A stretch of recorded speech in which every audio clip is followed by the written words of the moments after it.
Well, here we go again, another one of my favourite gardens. This is Compton Acres Gardens, kind of in between Poole and Bournemouth, not far from the famous sandbanks. And you would have seen a previous video of mine from these lovely gardens when I visited in the spring.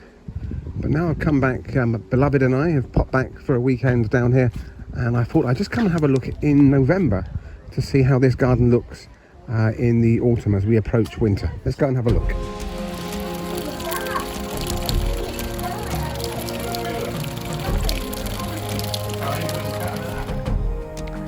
It's funny, when you come back at a different time of the year, you spot different things. I've come through the Italian garden where there was a wedding party in process, so I only stopped briefly and kept on walking. I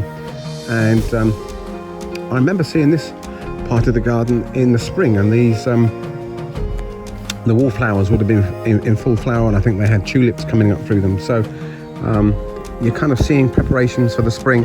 Also noticing a lot more of these kind of statues and obelisks and ornaments and things in the gardens. But there you go. If ever you'd thought about growing wallflowers, autumn is the time to plant them. We're in November, and the garden centres, that I've been involved with over the last few months have had wallflowers in for the last month or two. They don't look much this time of the year, and we've got some bellis here. No, we haven't. We've got some forget-me-nots. Almost forgot. So lovely combination. There'll be like a pale blue, sky blue flower in the spring, and then we'll have the multicoloured flowers of the wallflowers, a bit taller in the spring.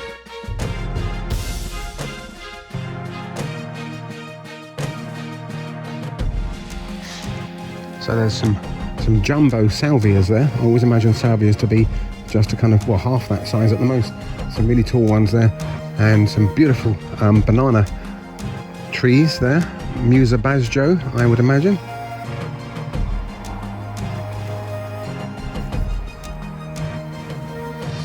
Yes, I was correct. And there's a banana flower there as well. So just talking to some lovely ladies there about this unusual banana flower, and I noticed, or rather they noticed, that there's some fruits there as well. See if we can zoom in. Can you see those just behind the flower there? There's a cluster of little bananas.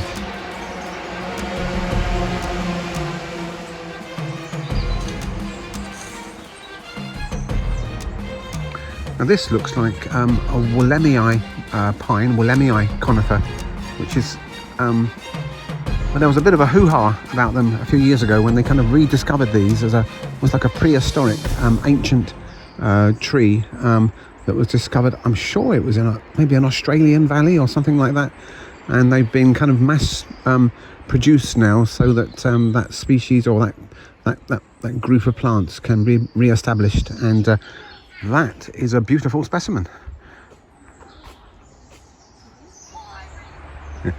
Funny how gardens can have memories. I remember seeing this in flower last time I came here, which was in May, and now here we are 6 months later in November, and it's still in flower. Lovely white fuchsia there. I think it's Megalanica or something like that. Megalanica alba maybe. Again, a very graceful stem and flower on those. And forgive me, but I can't help it. I kind of get excited about compost, and so it's great to see that they've got a compost rotation here. So you can see on the furthest kind of box there, they've got the fresh compost, which then rots down, so it shrinks down in that second box there. That's probably the 2-year-old, and then the final box there, it's been well rotted, and they're using that compost now around the garden. This is where the environmental stuff and the recycling takes on a whole new meaning. This is really good practice here to be recycling your green waste and cooking your own compost. And another fuchsia. Here we go. Look, in the middle of November, still in full flower here in the shade. Who would have thought? Wow, look at that.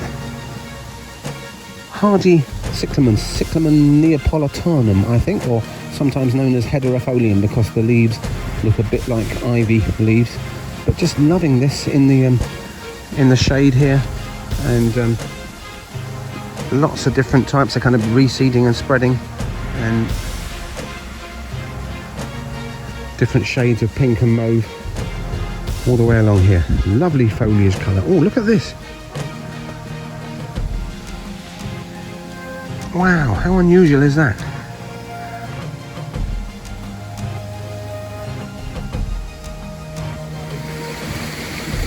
Oh, hello tiger. It's great fun exploring this in these little footpaths.